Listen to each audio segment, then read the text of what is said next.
Assalamualaikum warahmatullahi wabarakatuh. Alhamdulillahi rabbil alamin, wassalatu wassalamu ala asyrafil mursalin wa ala alihi wa sahbihi ajma'in. Qala Allahu ta'ala fi kitabihil karim, a'udzu billahi minasy syaithanir rajim. Bismillahirrahmanirrahim. Ya ayyuhalladzina amanu taqullaha haqqa tuqatih wa la tamutunna illa wa antum muslimun. Wa qala aidzan faqala inni saqim wa idza maridtu fahuwa yashfin. Wa ayyuba idnada rabbahu anni massaniyad durru wa anta arhamur rahimin. Shadaqallahul azim. Para jamaah pengaosan ingkang tansah dipun rahmati dening Allah Subhanahu wa taala.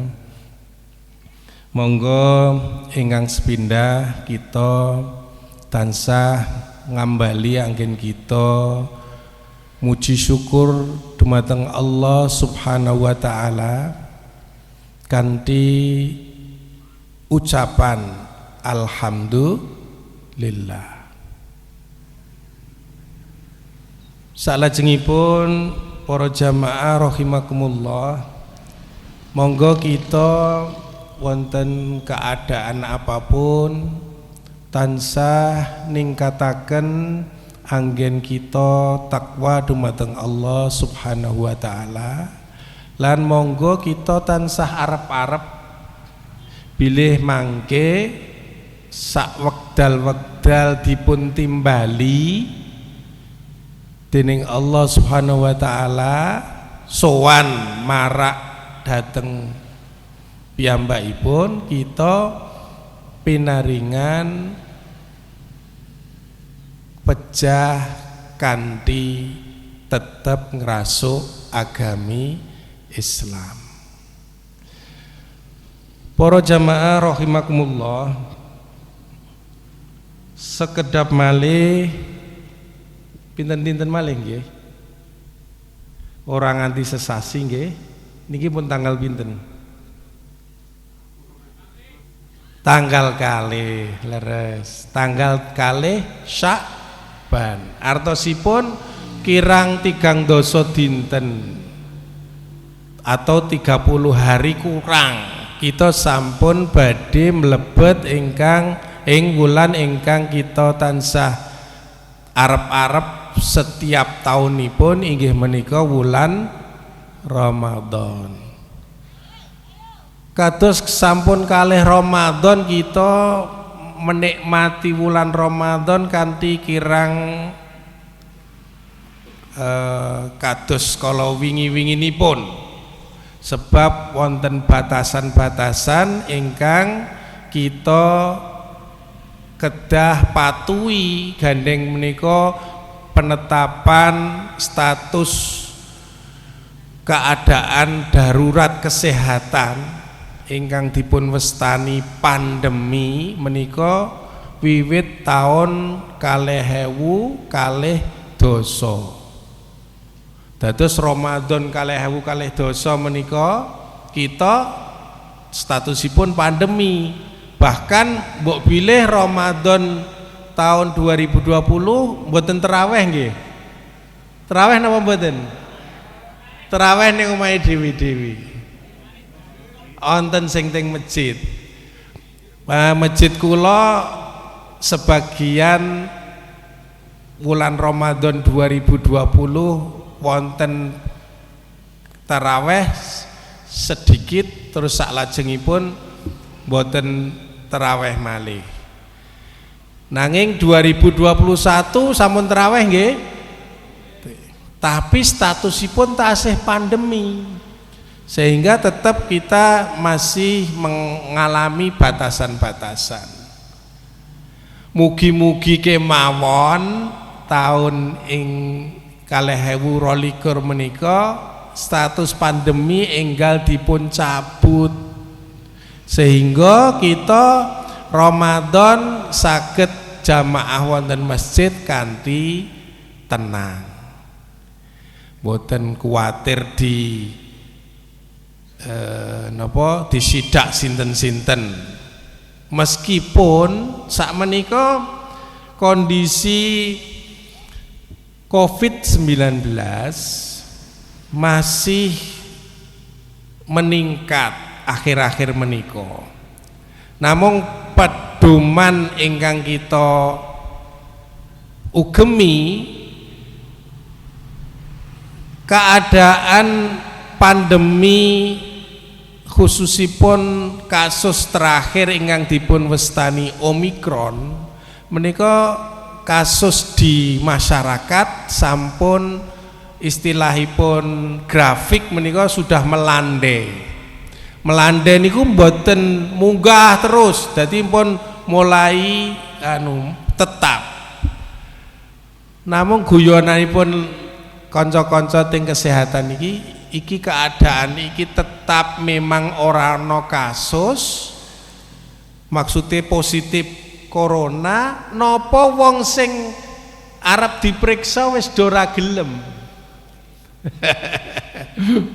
Dados wonten dinas kesehatan nika kita tetap waspada, sebab beberapa kasus yang positif kalau rumiyin-rumiyin tracking utawi pemeriksaan kontak erat tiang-tiang ingkang kontak dateng tiang ingkang positif corona menika dipun periksa. Dadi misale gambaranipun setunggal griya wonten setunggal sing positif, mauka anggota keluarga lain dipun periksa sedaya. Ning sakniki ingkang wonten puskesmas menika laporan nek ana sing positif anggota keluargane domoh diperiksa selama mboten wonten gejala. Pun Bu mboten nonton gejala mon ora sah diperiksa. Nah niku yang menyebabkan jumlah positif corona menika mboten terus meningkat. Nika guyonanipun kanca-kanca teng dinas. Mugi-mugi kenyataane nggih pancen Omikron menika sampun mboten meningkat malih. Sehingga nek sampun mboten meningkat malih, mangke puasa Ramadan kita tahun menika sampun dipun cabut status pandemi menjadi status endemi. Pandemi niku napa to?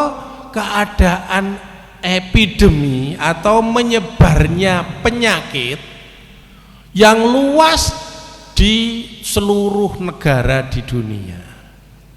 Ini disebut pandemi. Epidemi menika napa? Epidemi itu kalau merebaknya suatu penyakit itu hanya terbatas pada lokasi-lokasi tertentu. Lah pripun yen sampun endemi? Endemi menika keadaan adanya penyakit yang konstan.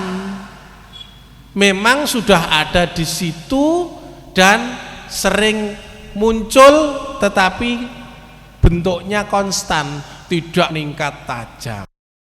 Kados nek wonten lingkungan kita menika biasane nek musim awal penghujan menika biasane akeh sing kena demam berdarah. Berarti ning kono kuwi memang wis endemi demam berdarah. Atau di tempat-tempat tertentu yang lain pancen kathah sing ana penyakit malaria.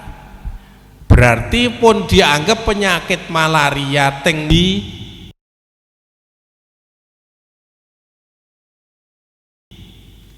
idap oleh masyarakat tersebut, sehingga menawi corona ditetapkan sebagai status endemi, berarti wis corona niku dianggap kaya penyakit biasa, kaya penyakit-penyakit sing kita biasa alami, misalnya kita sakit flu, pilek, batuk dan sebagainya.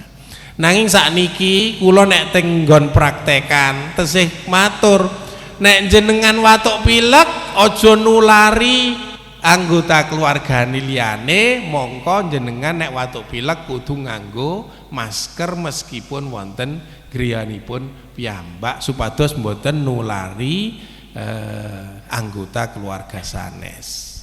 Menawi toh istilahipun mboten dipriksa, dianggap wae kuwi kaya corona.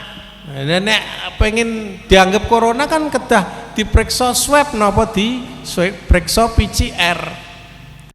Nek positif berarti corona, nek negatif berarti mboten. Lah kula mature, pokoke angger flu wae kaya corona, wis aja nulari anggota keluarga sanesipun. Mbok bilih mangkenipun Ramadan, jamaah kita kedah kita didik keadaan endemi supaya tidak terjadi penularan di tempat ibadah kita, sing kira-kira watuke rada berat ya ora usah mangkat ning masjid jamaah. Sementara watuke di marekno di dhisik. Sebab mangkenipun menawi kita kados tasih kados rumiyin wonten setunggal jamaah sing positif, ternyata di tracing teng mriku sing positif tambah akeh. Mila mangke para jamaah kita ngibadah menika nggih kedah ngangge strategi. Juga tepo selira terhadap jamaah yang lain. Sehingga menawi sedang keadaan tidak fit utawi timbul watuk pilek sing rada berat, nggih mboten usah tindak jamaah wonten masjid. Nek zaman rumiyin kula tesih alit menika angger akhir-akhir Ramadan mesti ning masjid do lomba watuk. Sebabe napa? Sebabe nek Ramadan niku napa suguhane napa ingkang dipun ginakaken nggih buka biasane diparingi es ben seger, gandeng sewulan ngombe es akhir-akhir Ramadan tenggorokane wis ora kuat meneh, dadine watuk-watuk di akhir Ramadan. Mila kita strategine mengko Ramadan nggih ngoten, sampun ngantos akhir Ramadan sing jarene 10 hari terakhir niku wonten napa pahala ingkang lebih besar, maka ya kita strateginya nek kepengin seger, sing penting ketika buka awal menika mboten nganggo es langsung. Dadi ngombene anget sih, mengko nek wis kene rada lerem salat maghrib, mengke bar maghrib nembe ngombe es. Dadi mengke akhir bulan mboten watuk-watuk. Niku kula biasanya strategine ngoten, begitu awal berbuka pakainya hangat dulu. Mangke nek wis pun rada awake wis seger, nek waktu poso kan garing mergone kekurangan cairan. Nek ditambahi langsung es, maka betul-betul mangke rangsangan terhadap saluran napas itu akan menimbulkan penyakit. Para jamaah rahimakumullah, ing wekdal ingkang sae menika kula kepengin ngajak dumateng panjenengan sami napa ingkang dipun dawuhaken dening Allah, dialog antara Allah kalian kekasihipun inggih menika Ibrahim. Ibrahim niku ngendikan wa idza maritu fahuwa yashfin. Ketika saya sakit, maka yang menyembuhkan adalah Allah Subhanahu wa taala. Pancen kados ingkang kula asring matur bahwa di dalam tubuh manusia itu oleh Allah Subhanahu wa taala itu dilengkapi dengan kemampuan untuk menyembuhkan diri sendiri. Istilahnya pun self limiting. Jadi sebetulnya panjenengan menawi sakit misalnya watuk, pilek, niku para tenggen kula niku obate mung untuk mencegah timbulnya batuk pilek lagi. Tapi sing menyembuhkan sejatosipun niku mboten obat sing jenengan ombe, tetapi keadaan tubuh panjenengan sendiri yang oleh Allah sudah dilengkapi dengan kemampuan untuk menyembuhkan. Makanya kula ngajak dumateng kita sami, nek lara kuwi usaha ngombe obat, mencari pertolongan dengan obat, tetapi dengan keyakinan bahwa yang menyembuhkan itu bukanlah obat, tetapi adalah Allah Subhanahu wa ta'ala. Contoh ingkang paling gampang yang jelas-jelas itu bukan karena obat adalah menawi panjenengan luka. Mbah Amir nembe mawon dawah saking beda motor, tanganipun astanipun tasih bekas lukane ketok. Niku apa sing marake mari lukane niku obat sanes. Obat yang diunjuk Mbah Amir ketika jatuh dari motor dibawa ke rumah sakit hanyalah obat untuk mencegah timbulnya infeksi akibat dari kulit luka yang terbuka, di mana di permukaan kulit ini terdapat banyak kuman yang ketika berada di permukaan kulit itu kumannya bersifat komensal atau kuman itu memang berada di situ dan tidak menimbulkan apapun, tetapi begitu kuman itu masuk kepada kulit yang terluka maka dia akan menimbulkan infeksi di daerah luka tersebut.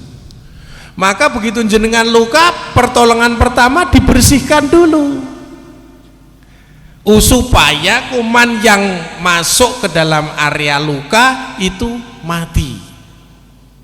Selanjutnya ditutup apabila lukanya lebar, dijahit apabila lukanya menganga. Nah, ketika luka dijahit, apakah yang menyembuhkan jahitannya? Bukan. Ketika luka ditutup, diberi obat, minum obat, apakah yang menyembuhkan obatnya? Bukan. Tapi apa yang menyembuhkan? Kemampuan kulit, kemampuan sel-sel kulit untuk merekatkan dirinya, membentuk jaringan ikat supaya luka yang terbuka tadi menutup. Jadi betul Ibrahim mengatakan wa idza maritu fahuwa yashfin, karena modalitas yang diberikan Allah Subhanahu wa taala kepada kita umat manusia ini adalah untuk bisa menyembuhkan di tubuhnya sendiri. Maka penyakit apapun sesungguhnya ada modalitas kemampuan tubuh kita yang bisa menyebabkan penyakit itu sembuh. Tetapi memang kalau ada unsur luar yang mendatangi, misalnya kados COVID-19 yang masuk ke saluran nafas kita, ke saluran paru-paru kita, maka kuman itu menimbulkan suatu reaksi terhadap tubuh yang menjadi tubuh itu menjadi rusak atau organ tubuh itu menjadi rusak.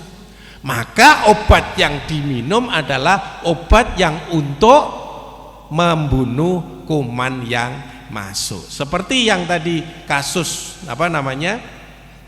kasus luka, maka yang menyembuhkan bukanlah obat, yang menyembuhkan adalah kemampuan tubuh itu untuk melakukan penyembuhan atau untuk menutup luka itu sendiri. Maka hadirin rahimakumullah, Rasulullah itu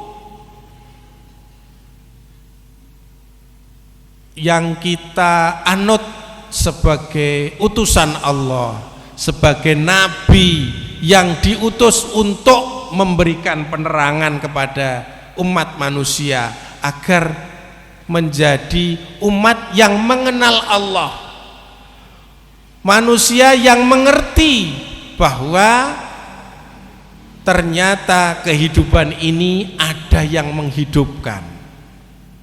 Oleh karena itu tuntunan-tuntunan yang diberikan oleh Rasulullah Sallallahu Alaihi Wasallam harus kita ikuti, dan kita harus yakin betul-betul bahwa apa yang dituntunkan oleh Rasulullah itu menjangkau apapun yang menjadi kebutuhan umat manusia, baik pada waktu dulu maupun yang akan datang.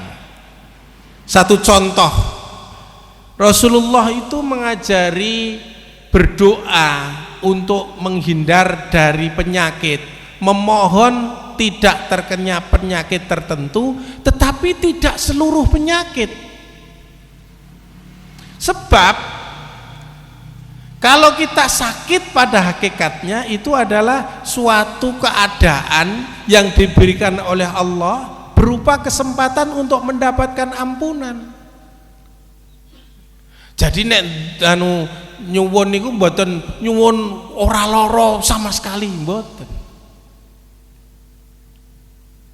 Tetapi Rasulullah mengajarkan kepada kita doa untuk terhindar dari penyakit tertentu.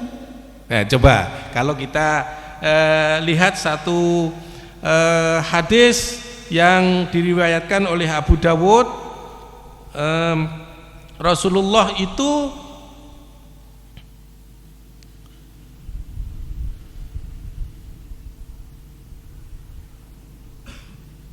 berdoanya demikian. An Anas radhiyallahu anhu, anna Nabiyya sallallahu alaihi wasallam kana yaqulu, Allahumma inni a'udzubika minal barosi wal jununi wal judami wa sayyi'il asqami.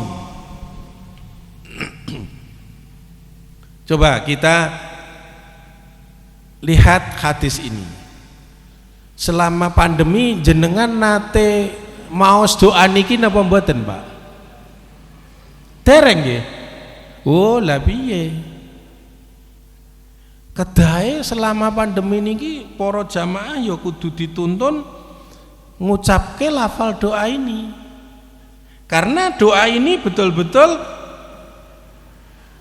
cocok dengan apa yang menjadi keadaan saat ini. Rasul ngendikaken, Allahumma inni doh Gusti ya Allah, inni a'udzubika, kula nyuwun pangreksa dumateng panjenengan. Jadi mohon dipelihara oleh Allah Subhanahu wa taala, dijauhkan minal barosi, saking penyakit baros. Penyakit baros niku napa to? Penyakit baros niku menurut keterangan beberapa ulama penyakit kulit yang di dalam kulit, yang di permukaan kulit itu timbul warna putih. Warna putih seperti susu. Nate persani tiang kulite putih seperti susu. Jadi kulit kita itu kan coklat. Kalau ada melentok putih itu kan kelihatan sekali. Nah, istilah medisnya vitiligo. Itu tidak berbahaya, tetapi memang kalau orang terkena penyakit putih itu karena pigmen kulitnya itu menghilang, maka ketika terkena sinar matahari menjadi lebih sensitif. Di permukaan di bagian dalam kulit kita ini ada satu zat yang disebut dengan melanin yang menyebabkan kulit itu menjadi kecoklatan karena melanin itu warnanya hitam. Ada menyebabkan rambut kita itu warnanya hitam, maka itu melaninnya masih normal. Ketika terkena matahari, masih kulitnya masih mampu untuk melawan apa yang menjadi rangsangan dari matahari. Tetapi kalau vitiligo ini muncul di kulit kita, maka kita akan mudah sekali terangsang oleh sinar matahari. Ini Rasulullah mengajarkan untuk kita memohon perlindungan dari penyakit baros. Loh, kalau kita hubungkan dengan keadaan sekarang kan penyakit baros itu ya keadaan putih di kulit yang tidak apa-apa. Tetapi pun Rasulullah mengajarkan untuk memohon perlindungan dari itu. Kemudian yang kedua, wal jununi. Rasulullah mengajarkan kepada kita untuk memohon perlindungan dari penyakit gila atau junun, atau istilah sekarang adalah gangguan jiwa. Gangguan jiwa niku pripun to?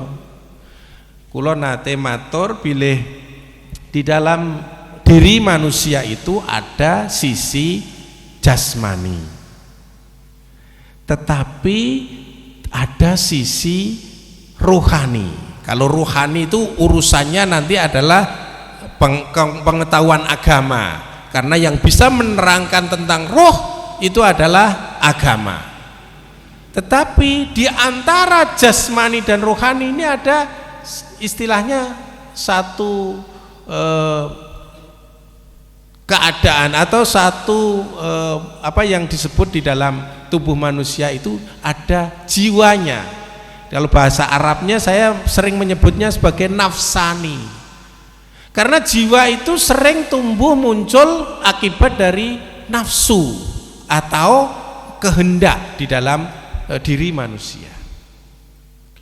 Jadi keadaan jiwa yang mudah terkena penyakit jiwa itu biasanya orang-orang yang tumbuh berkembang di dalam pertumbuhan masa kecilnya itu ada hambatan perkembangannya. Jadi kalau saya sering menerangkan, kalau anak kecil itu ada tumbuh dan berkembang.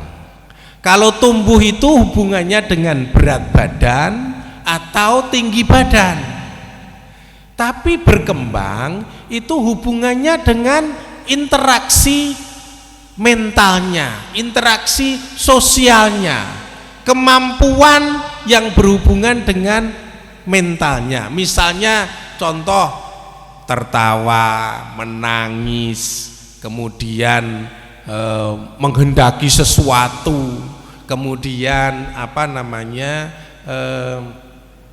pinter terhadap sesuatu yang diajarkan, itu adalah perkembangan.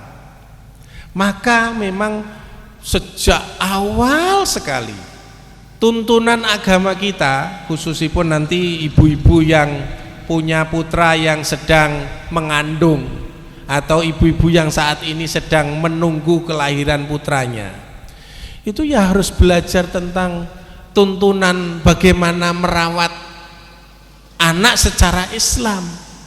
Khususnya lagi adalah firman Allah yang memberikan tuntunan bagaimana menyusui. Nah, saya dulu sering mendidik ibu-ibu kader kesehatan itu, kalau menyusui itu minimal itu adalah 21 bulan. Sebab wonten ayat wa hamluhu wa fisaluhu salasuna syahro. Salasuna niku 30, syahro itu bulan. Jadi ibu itu hamil sampai menyape itu 30 bulan. Padahal hamil itu berapa bulan? 9 bulan. Artinya dengan ayat Al-Ahqaf ayat pinten kula mboten apal, hamil dan menyusui itu 30 bulan, artinya menyusui itu ya 21 bulan itu minimal. Sebab ada yang maksimal. Wah, nopo ingkang disebataken haulaini kamilaini ayyutim marrodoah. Kalau kepengen menyempurnakan persusuan itu disusui 2 tahun sempurna. Berarti pinten? 24 bulan. Paling sidik 21 bulan, paling akeh 24 bulan. Lah untuk bisa mendapatkan ibu bisa menyusui 21 bulan atau 24 bulan itu ya harus belajar dengan Bu Bidan. Di masing-masing desa sekarang sudah ada Bu Bidan. Pada saat mulai kehamilan harus mulai belajar bagaimana caranya supaya nanti ketika menyusui itu 21 bulan pol-pole 24 bulan. Lah kok pol? Lah Al-Quran sudah mengatakan haulaini kamilaini. Nek wes sempurna berarti nek lebih dari 24 bulan itu baik apa tidak?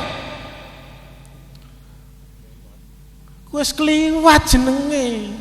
Nek wis kliwat itu kliwatnya sempurna, ternyata itu juga mengandung keadaan-keadaan yang menyebabkan anak itu tidak bisa berkembang dengan normal.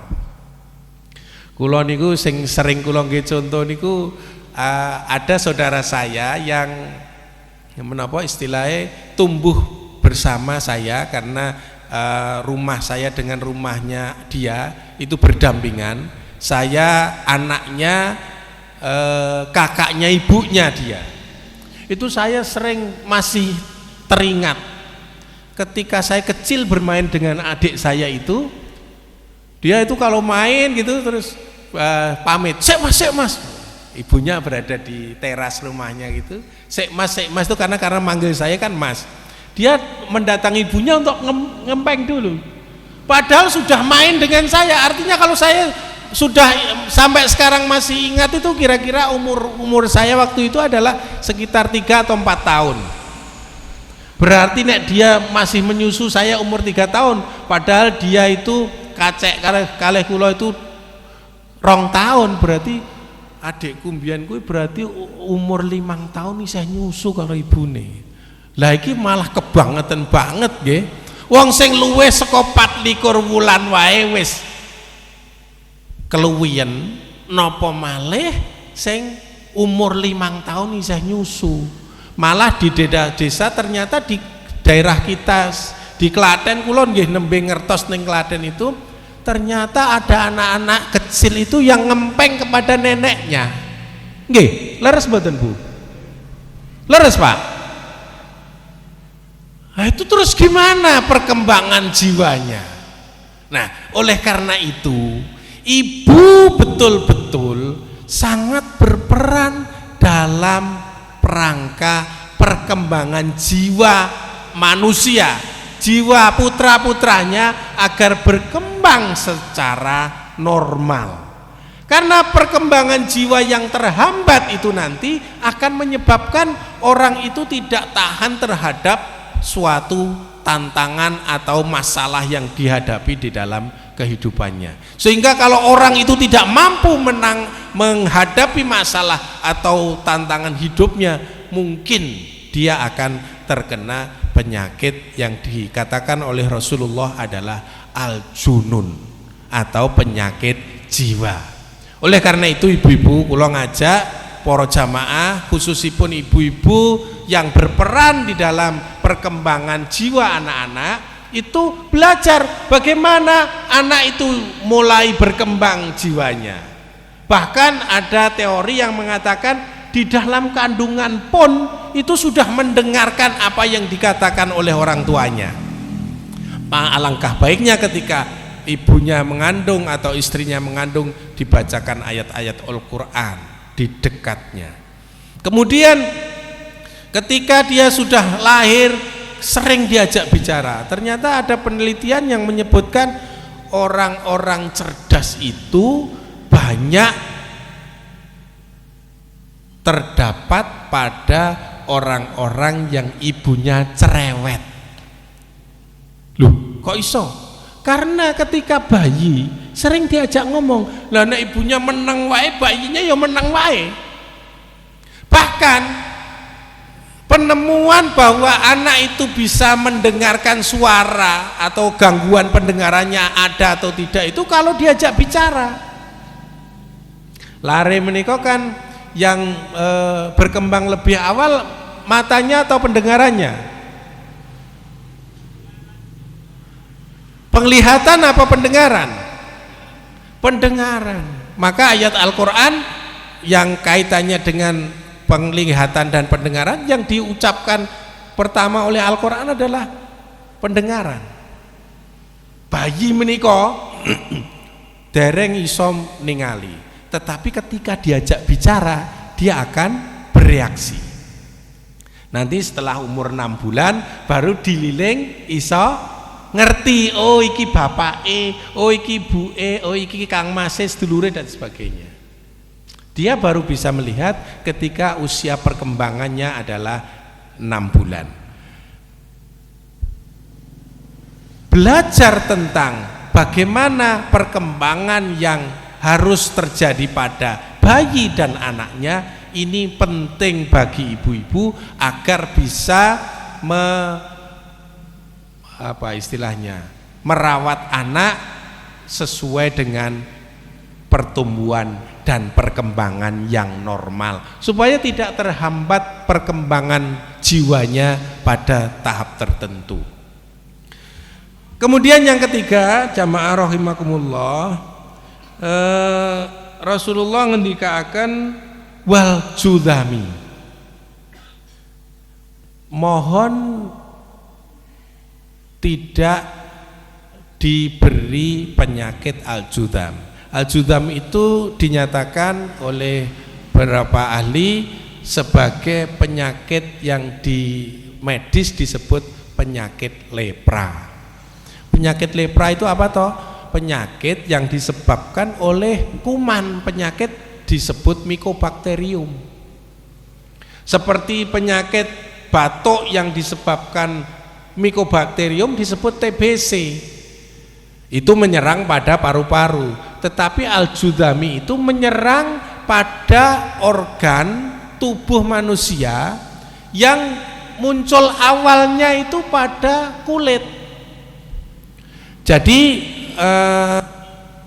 gambarannya adalah bercak putih pada kulit. Kalau ngomong tentang albaros itu putihnya putih susu. Kalau judam itu putihnya seperti putih panu. Nah, bapak-bapak mesti wonten sing panunen. Coba dicek gegere.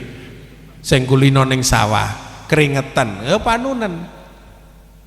Jadi bercak yang muncul itu seperti putihnya seperti panunen, tetapi kalau dipegang itu tidak terasa karena di situ ada persoalan dengan sarafnya, sehingga pada kondisi tertentu orang itu luka itu tidak terasa karena sarafnya mati. Maka pada kondisi lepra atau penyakit yang disebut morbus Hansen yang agak berat, maka anggota jari-jari ini do protol itu ora kroso. Nah, ini para jamaah, Rasulullah menuntun kepada kita untuk memohon kepada Allah supaya tidak terkena penyakit lepra. Nah, kadang-kadang di masyarakat, kula ingin mengajak kepada kita semua bahwa kadang-kadang orang yang terkena lepra ini kemudian diasingkan, kemudian tidak didekati, kemudian tidak dipergauli dengan baik. Kadang-kadang pada kondisi dahulu yang disebut lepra itu diasingkan. Kayak cerita Nabi Ayub itu kan karena sakit kemudian dia diasingkan. Nah, para jamaah, ternyata secara teori medis penyakit lepra itu tidak menular sekonyong-konyong. Nek jenengan salaman karo wong lepra utawa jejeran karo wong lepra itu sekonyong-konyong terus ketularan. Beda nek karo corona. Dengan adep-adepan omong-omongan sing siji ana koronane, sing siji iso ketularan. Saat itu juga. Tetapi kalau lepra niku mboten tahunan, Pak. Iso nular nek bergaul dengan orang itu bertahun-tahun. Berdekatan bertahun-tahun. Maka memang di dalam situasi jamaah kita memang harus saling istilahnya care, saling jaga. Kalau ada anggota jamaah kita yang kira-kira sakit itu akan menular, maka segera kita rembuk bersama untuk kita perobatkan apabila orang itu memang tidak mampu berobat. Kalau mampu berobat ya kita anjurkan untuk bisa berobat. Termasuk lepra ini biasanya memang orang-orang yang tidak punya, maka kewajiban kita sebagai saudara muslim harus kita tunaikan, yaitu untuk mengobatkan. Termasuk penyakit-penyakit yang lain, monggo di dalam lingkungan jamaah masjid kita masing-masing, kita senantiasa saling menjaga, saling care. Ojo kemudian terus kono kowe ora entuk rene, tapi tidak ada solusi terhadap orang tersebut. Oleh karena itu mari kita para jamaah dalam kehidupan kita jamaah sehari-hari, monggo kita saling merapat, saling menjaga, saling mengingatkan, itu akan lebih baik. Kemudian yang terakhir, yang keempat adalah Rasulullah memohon kepada Allah untuk tidak terkena penyakit yang jelek, wasayyi'il asqam, penyakit yang jelek. Saya menerjemahkannya penyakit yang jelek itu penyakit yang tidak disukai, penyakit yang berbahaya. Termasuk di sini penyakit yang berbahaya adalah corona. Oleh karena itu para jamaah, sesungguhnya kalau kita betul-betul belajar tuntunan Rasulullah, membaca Al-Quran, itu betul-betul kita itu diajari dengan satu perilaku-perilaku yang ketika kita terapkan di dalam kehidupan kita ini akan sangat memberikan kehidupan kita menjadi kehidupan yang baik. Termasuk ketika sakit, maka saya tadi mengatakan sakit itu kan yang menyembuhkan bisa self-limited. Ibrahim mengatakan wa idza maridtu fahuwa yashfin, itu adalah suatu ajaran kalau kita sakit itu harapan sembuh itu hanyalah kepada Allah. Dan artinya kalau Allah itu masih ada, selalu ada harapan. Karena Allah itu tidak akan pernah tidak ada. Berarti harapan untuk sembuh dari penyakit itu selalu ada. Ini logika yang harus kita bangun. Ibrahim mengatakan wa idza maritu fahuwa yashfin. Kita kalau sakit apapun, kita harus punya keyakinan bahwa kita memiliki harapan sembuh. Meskipun juga ada penyakit-penyakit tertentu yang harus dikendalikan terus-menerus supaya sembuh. Maksudnya supaya sembuh, supaya tidak timbul penyakit-penyakit yang disebut komplikasi. Maka ketika kita terkena sakit, kita harus yakin bahwa Allah akan menyembuhkan, bahwa Allah adalah harapan kesembuhan. Selama Allah ada dan selamanya Allah akan ada, maka selamanya adalah penyakit itu memiliki harapan sembuh. Para jamaah yang saya hormati, dan kita diajari oleh Nabi Ayub alaihissalam. Saya kira kita mungkin sebagai umat manusia oleh Allah itu tidak akan mendapat ujian sakit yang melebihi sakit Nabi Ayub. Kalau gambaran yang kita pernah dengar tentang Nabi Ayub itu sampai dia diasingkan oleh kaumnya. Kita ada sakit diasingkan? Enggak ada. Kecuali corona kemarin diasingkan berapa hari? 14 dino. Sekarang 10 hari. Maksudnya diisolasi 10 hari. Nabi Ayub itu diisolasi lama. Bahkan istrinya itu sampai memberikan usul. Duh, Kanjeng Nabi Ayub, panjenengan niku kan nabi nih Gusti Allah, utusanipun Gusti Allah. Mbok nyuwun bentang dimarekke. Apa jawaban Nabi Ayub? Ketika itu sakitnya Nabi Ayub baru 8 tahun. Itu oleh istrinya disarankan untuk memohon kesembuhan kepada Allah. Nabi Ayub bilang, saya malu, saya diberi sehat itu sudah lebih dari 30 tahun. Jadi Nabi Ayub itu sakit kira-kira umur 30 tahun. 8 tahun kemudian dia diminta oleh istrinya untuk memohon kepada Allah supaya disembuhkan.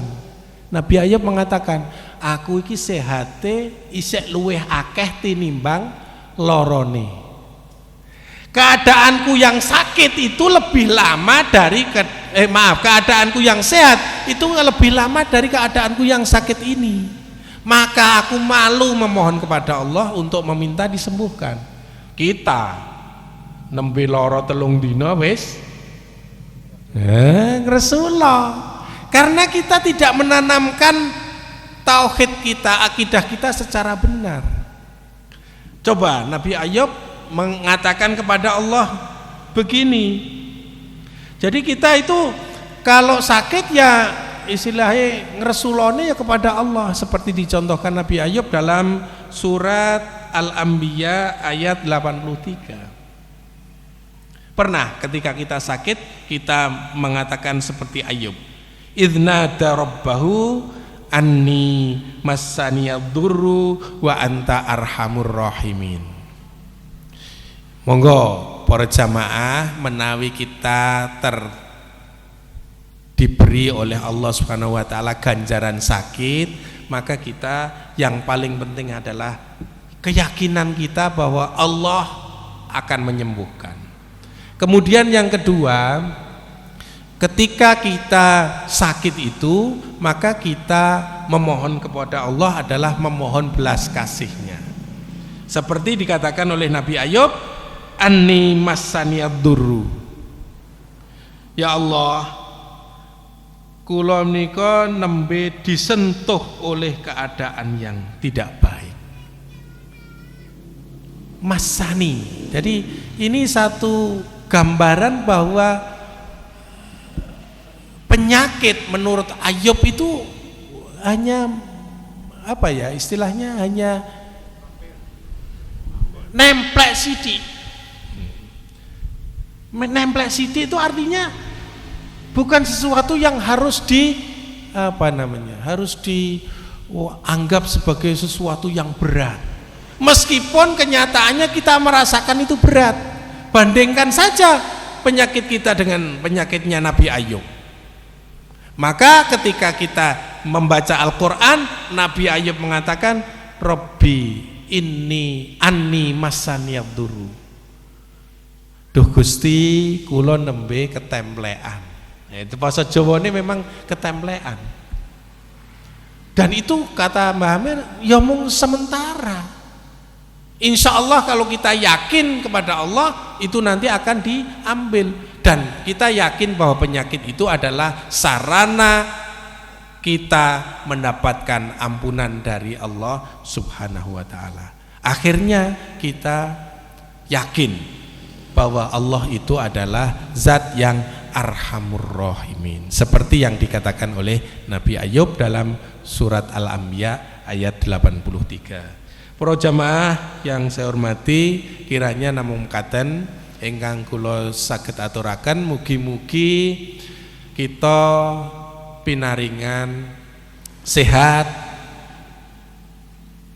Kita nyuwun dumateng Allah tetap diparingi sehat lan saged ngibadah dumateng Allah Subhanahu wa taala. Kita insyaallah kepanggih wulan Ramadan, wulan ingkang penuh berkah, lan kita saged ibadah wonten wulan Ramadan kanthi ibadah ingkang langkung sempurna dibanding tahun-tahun saderengipun. Kinten nipun mekaten, billahi taufik wal hidayah. Wassalamualaikum warahmatullahi wabarakatuh.